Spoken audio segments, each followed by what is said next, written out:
You've been overwatering your tomatoes, giving your garlic a cozy warm bed, planting your peppers with plenty of room to breathe, and wondering why your harvest keeps disappointing you. Here's what no one tells you. Your garden doesn't want comfort, it wants pressure. These 6 vegetables, tomatoes, basil, peppers, lettuce, garlic, and carrots, all grow better when you stop babying them, and once you understand why, you will never garden the same way again. Tomatoes. The most popular home garden vegetable in the world, and also the most misunderstood. Most gardeners water their tomatoes generously and consistently. The logic seems obvious. Plants need water to grow. But there is a critical problem with this approach. Too much water produces watery, flavorless fruit. The tomato plant, instead of concentrating its energy into flavor compounds, simply dilutes everything it produces.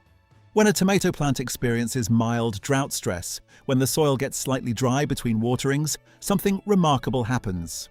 The plant activates a survival response. It begins pulling sugars and aromatic compounds from its leaves and stems, concentrating them into the fruit. The result is a tomato that is smaller, yes, but dramatically more intense in flavor, sweeter, more complex. Professional tomato farmers in southern Italy have known this for centuries. In certain regions, irrigation is deliberately reduced in the final weeks before harvest. The plants suffer just enough to produce something exceptional. The rule is simple: water less, taste more. Let the topsoil dry out between waterings. Your tomatoes will thank you by becoming what a tomato is actually supposed to taste like. Basil. You plant it, it grows tall and beautiful, and then one day it starts looking thin and sad and it eventually dies. Sound familiar? The problem is almost always that you are letting it do whatever it wants. When basil is left alone to grow freely, it puts almost all of its energy into flowering. The moment basil flowers, the essential oils that give it that intense, peppery, aromatic punch begin to decline. The leaves become sparse and bitter. The whole plant is focused on one goal: reproduction, not flavor, not the lush, bushy growth that makes it useful to you. The solution is regular cutting. Every time you cut the top of a basil stem, especially above a set of leaves, the plant responds by branching outward. One stem becomes 2, 2 become 4. The plant becomes dense, productive, and fragrant. This is the key insight. Cutting is not taking from the plant. It is a signal. It tells the plant that its current structure is not adequate, and the plant responds by becoming stronger and more productive. Cut your basil regularly and aggressively. Do not wait until you need the leaves. Cut it before it flowers, cut it often, and it will repay you with continuous bushy growth all season long. Peppers. Most people give them a large, comfortable bed in the garden. Plenty of space, loose, fertile soil, room to spread out. It seems like the generous thing to do. But generous growing conditions tell a pepper plant the wrong thing. When a pepper has unlimited space and rich soil, it focuses almost entirely on producing leaves. Big, lush, impressive foliage, and almost no fruit. Peppers that are slightly root-bound, grown in a container that restricts their root expansion, produce dramatically more fruit. The plant, sensing that its resources are limited, shifts its biological priority. Instead of building structure, it invests in reproduction. It produces peppers. This is why experienced pepper growers often choose containers over open garden beds, even when they have plenty of space. The confinement is not a punishment. It is a cue. Root stress drives fruit production. If you want more peppers, give the plant less room, not more. Lettuce.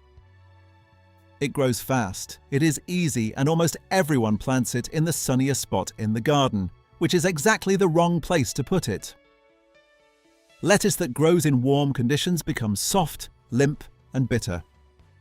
When temperatures rise, the plant interprets heat as a signal that summer and its reproductive window is ending soon. It rushes to bolt, sending up a flower stalk and flooding its leaves with bitter compounds designed to deter insects.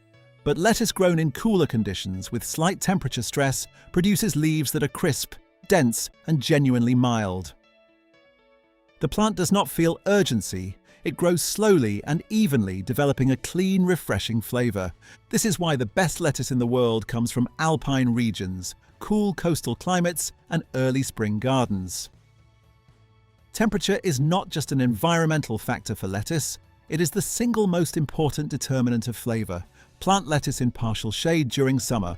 Grow it in spring and autumn. Let the cool air do what no fertilizer can. Garlic. Garlic is one of the oldest cultivated plants in human history, grown for at least 5,000 years across nearly every culture on Earth. And there is one thing virtually every traditional garlic-growing culture understood: garlic needs cold. Garlic planted in warm soil without a cold period produces small, disappointing bulbs. The individual cloves remain stunted, barely separated, lacking the bold flavor garlic is famous for. This cold requirement is called vernalization. It is a biological mechanism that garlic, like many bulb plants, uses to synchronize its growth with the seasons.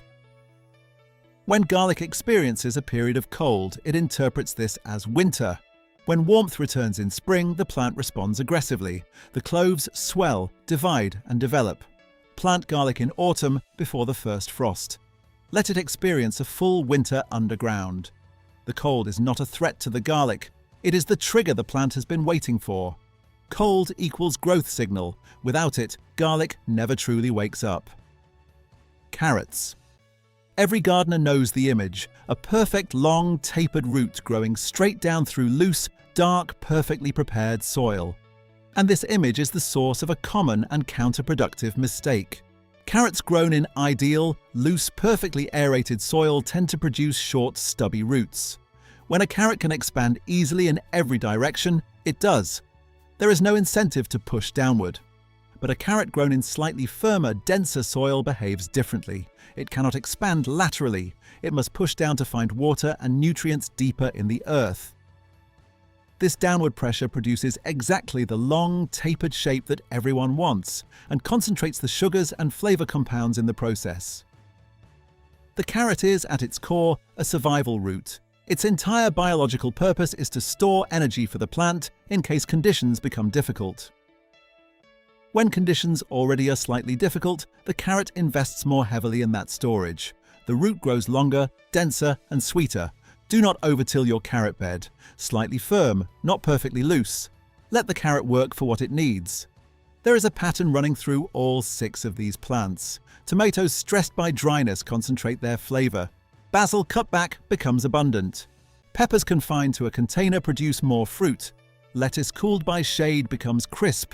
Garlic chilled by winter unlocks its potential.